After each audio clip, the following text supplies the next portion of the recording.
All right, guys. So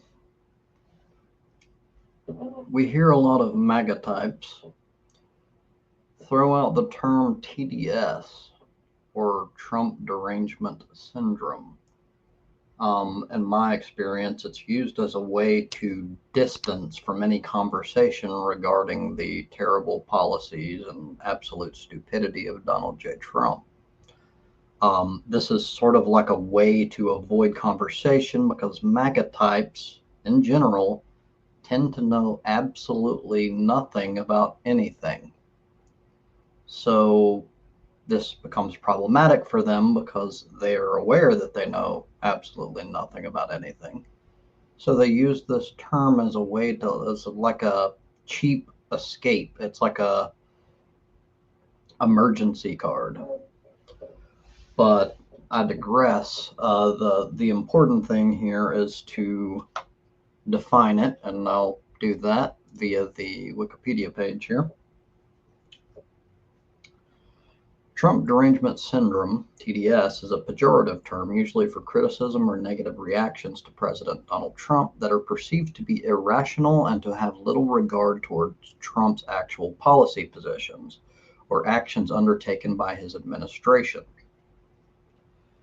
So, immediately, I'll have to point out that at least in my own experience, the vast majority of the time that this term is used is automatically null and void.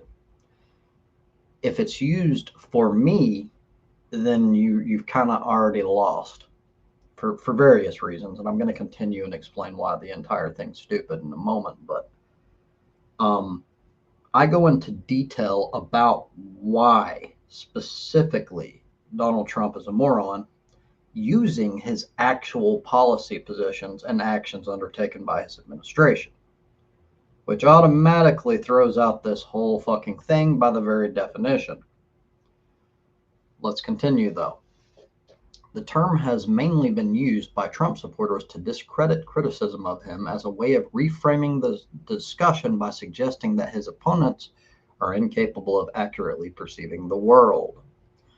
Some journalists have used the term to call for restraint when judging Trump's statements and actions. Generally, these journalists are not actual journalists. They're more like political pundits that like try to use shady tactics to keep people from talking about what's actually going on.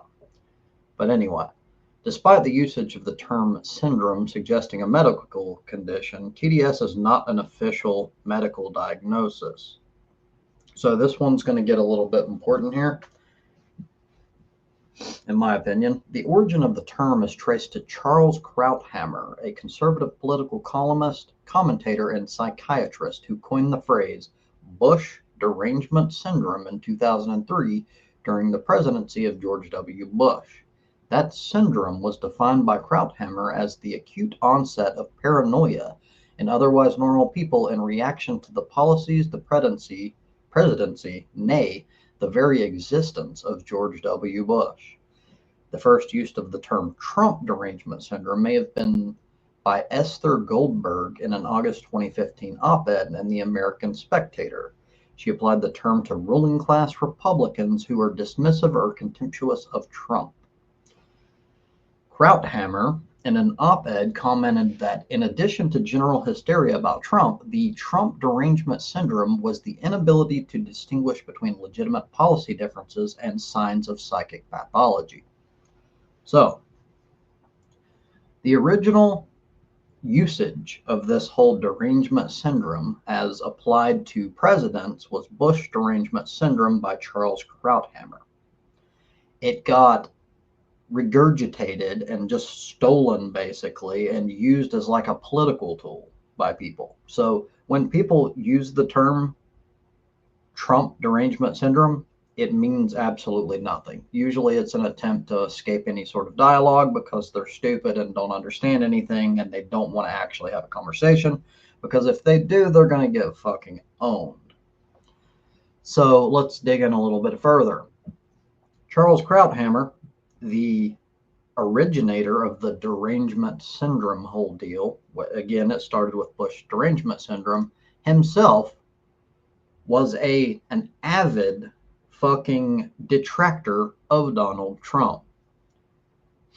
So, reading from a Vox article here, and this is Krauthammer. This is from 2016, so this is during his first term, but still, it's absolutely still relevant, and I would assume that he has the exact same opinions. Charles Krauthammer, the conservative columnist for the Washington Post, is appalled that Republicans nominated Donald Trump. And as Trump's campaign gets closer to November, he isn't letting up, calling Trump's first month as the presumptive nominee, quote, disastrous. In Friday's Washington Post, Krauthammer mocked the idea, propagated by Trump, that the impulsive, reckless, improvisational candidate could suddenly turn presidential, saying that Trump's response to the shooting proves this is dead wrong. Trump made himself the political story. First, he offered himself unseemly congratulations for his prescience about terrorism. He predicted more would be coming. What a visionary. Then he went beyond blaming the president for lack of will or wisdom in fighting terrorism and darkly implied presidential sympathy for the enemy. There's something going on, he charged. He then reiterated his ban on Muslim immigration. Why? Because that's what Trump does. Krauthammer also ran through some of the other lowlights of Trump's campaign. His 2-week expedition into racism and attacking the Indian-born Mexican judge, his dabbling in conspiracy, all of which suggests and cements the image of a man who shoots from the hip and is prone to both wild theories and extreme policies. Krauthammer has been hammering Trump for months now, deploring his breathtaking bigotry-tinged cynicism, calling him a conspiracy theorist and a fabulist, and criticizing his refusal to condemn violence against protesters. But plenty of anti-Trump voices, including Paul Ryan and Marco Rubio, have moderated as November approaches. It's notable that in a week of news that provided other fodder for right-leaning pundits like Krauthammer, he's still not writing about his views on gun control, filibusters, or ISIS. Trump, it seems, has been deemed the bigger threat. So it goes on into how much do conservatives hate Trump, but it's not really relevant for this point. The important point is the person who coined the derangement syndrome whole deal that's become so popular absolutely abhors Donald Trump. So does the actual person who coined the term in the first place have Trump derangement syndrome? This should explain why the entire thing is fucking retarded. So I'm going to jump a little further here, and this is from a dude named Chrisior Jordan. I probably mispronounced his first name. TDS is not an official diagnosis, and it does not refer to Trump himself. It refers to his followers. In practice, there's no need for a specific term TDS when Trump's followers are like cult members. They believe everything their dear leader tells them, and they stop their ears up against other information. The differences between Trump's followers and any of the following groups are in the rhetoric they use to justify their feelings and in how far they have gone. Heaven's Gate cult, Scientology, Stalin's cult of personality, the NSDAP party, the Khmer's rogues. In all cases, the leader demands purity. The leader wants revenge against enemies. The followers kill for the leader.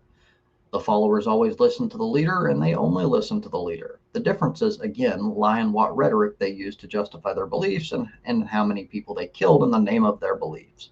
Trump's followers are similar. So far, they haven't given us their version of the killing fields of Cambodia, but they are anti-intellectual, so that might actually happen in the not-too-distant future. Theirs is the mentality of cult followers. I don't see the need for a separate name. P.S. Trump's followers like to pretend like the rest of us hate Trump for no real reason. If you've heard them claiming the majority of their fellow Americans have TDS, remember that they either do not know what they are talking about or are lying about you. So, again, there is no TDS.